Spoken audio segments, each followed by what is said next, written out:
जय श्री राधे। पूज्य श्री सद्गुरुदेव भगवान के चरणों में प्रणाम। पूज्य श्री रुक्मणी बाई जी का जीवन चरित्र। श्री विग्रह वितरण।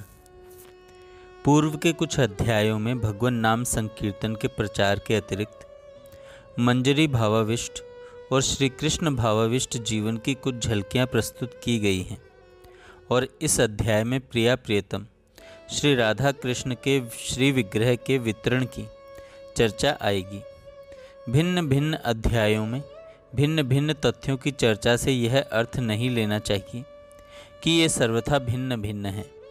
इन तथ्यों के मध्य विभाजन रेखा को अंकित किया ही नहीं जा सकता।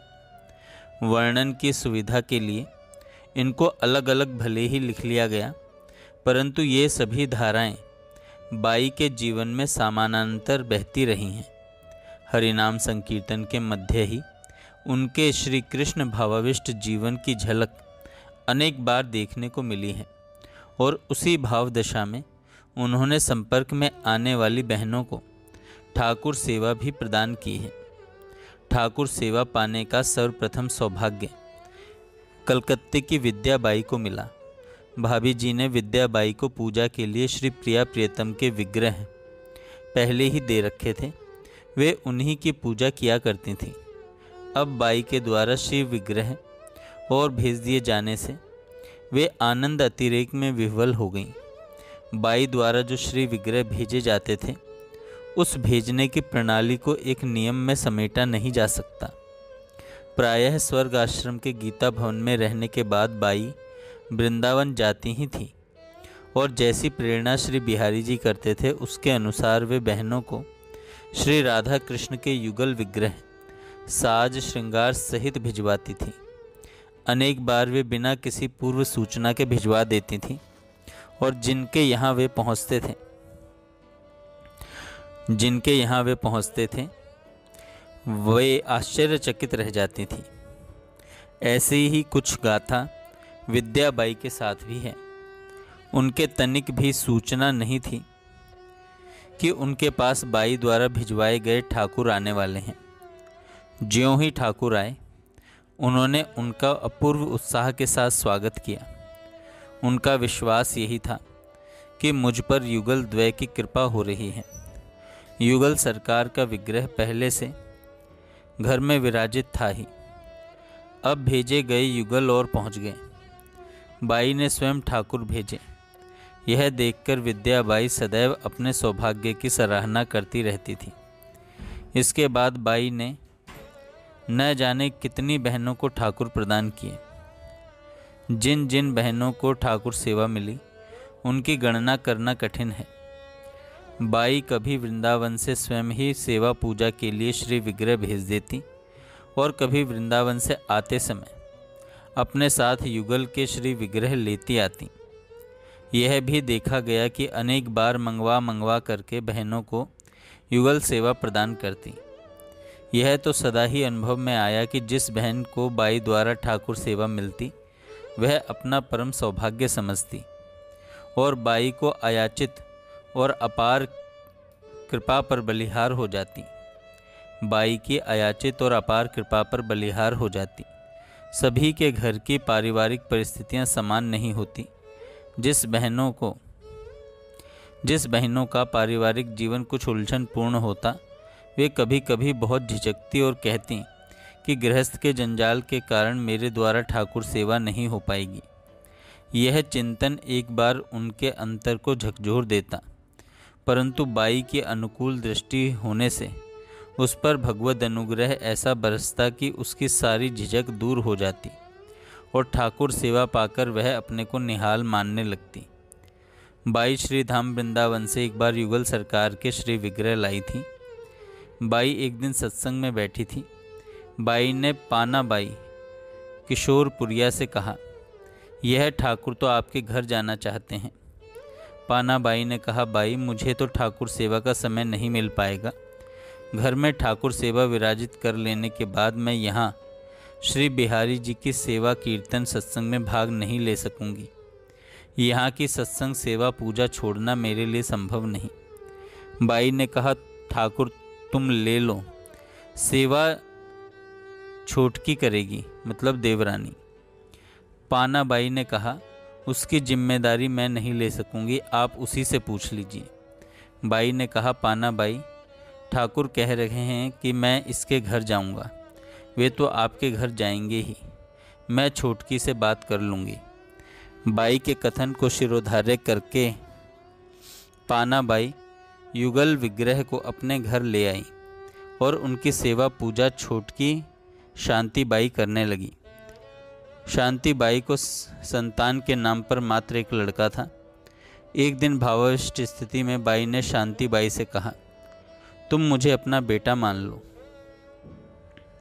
शांति बाई ने कहा, बाई मैं तो आपको बहन बनाऊंगी। बाई ने कहा, तुम मुझे बेटा मानकर निहाल हो जाओगी, फिर तुम्हें जीवन में कोई तकलीफ नहीं होगी। शांति बाई ने बाई को बेटा मानना स्वीकार नहीं किया और बाई से कहा, बाई आप मेरे उसी पुत्र किशन की रक्षा कीजिए, मैं क्या करूं, मेरी ममता उसी में है।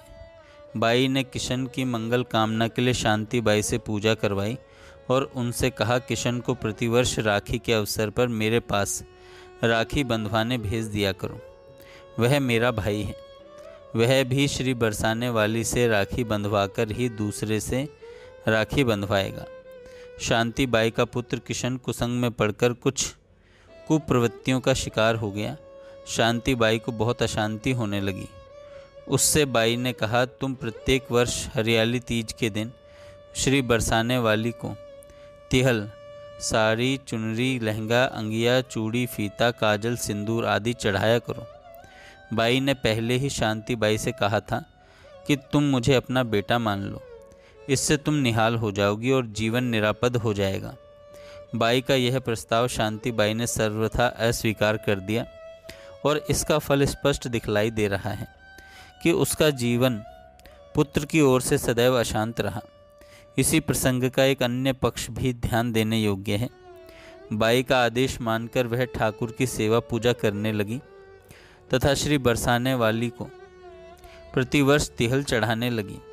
इसका भी सहज परिणाम यह देखा गया कि उसके पुत्र का अनेक बार भयंकर दुर्घटनाओं से बचाव हो गया और उस शांति बाई को विपत्ति की घाटियों को सहज ही पार करके चैन की सांस लेने का अवसर मिल जाता था।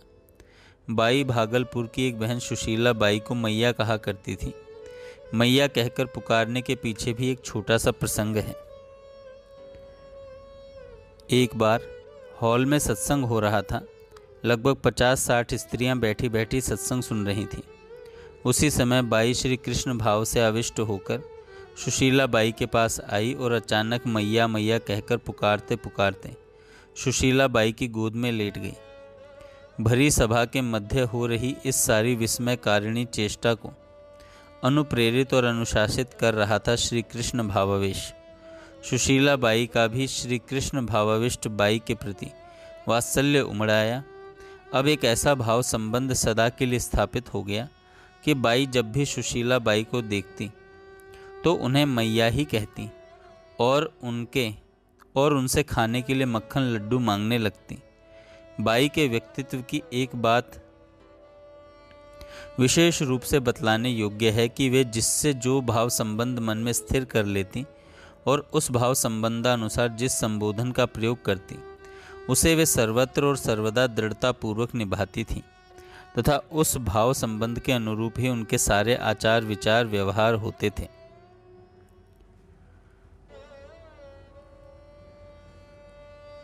प्रसंगानुरोध से बाई के व्यक्तित्व की एक गुण गरिमा का उल्लेख बीच में आ गया। जिन्हें बाई मैया कहा करती थी उन सुशीला बाई की एक घटना है। बाई उन्हें सेवा पूजा के लिए ठाकुर देना चाहती थी। सुशीला बाई ने उनसे कहा, मैं उनको अपने घर में कहाँ पधराऊंगी, छोटा घर होने के कारण कोई स्थान समझ में नहीं आ रहा। बाई ने कहा, तुम जिस कमरे में सोती हो उसी में चौकी लगाकर पधरा दो अथवा अलमारी के खाने में इनके लिए आसन लगा दो। मैं ऐसा इसलिए कह रही हूँ कि ये ठाकुर तुम्हारे साथ तुम्हारे घर जाने के लिए मचल रहे हैं। इनको मचलते देखकर ही मुझे ऐसा कहना पड़ रहा है। वे युगल सरकार बार बार यही कह रहे हैं कि हम तो मैया के साथ जाएंगे।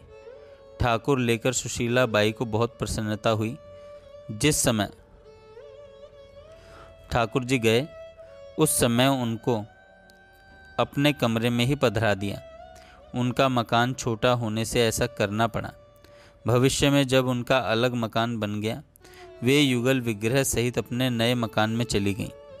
उनकी गोद में उस समय कोई संतान नहीं थी। अब वे युगल सरकार ही उनके जीवन के सर्वस्व थे और बड़े लाड़ प्यार से वे युगल सरकार की सेवा पूजा करती। बाई ने न जाने कितनी माताओं बहनों को सेवा पूजा के लिए युगल सरकार के विग्रह और चित्रपट प्रदान किए। बाई द्वारा प्रदत्त श्री विग्रह और चित्रपट की सेवा पूजा के फलस्वरूप अनेक परिवारों के घरेलू वातावरण में और कौटुंबिक संबंधों में बहुत परिवर्तन आ गया। हरि नाम का संकीर्तन, धर्म ग्रंथों का पाठ, समय समय पर उत्सव, नित्य सेवा पूजा का नियम, साधु संतों का समादर आदि के कारण वे परिवार और परिवार के भक्त सदस्य समाज में आदर की दृष्टि से देखे जाने लगे। घर के वातावरण में सात्विकता के परमाणु व्याप्त होने से अनेक प्रकार की पारिवारिक कटुताएं समाप्त हो गईं और पारस्परिक संबंध सौहार्दपूर्ण हो गए।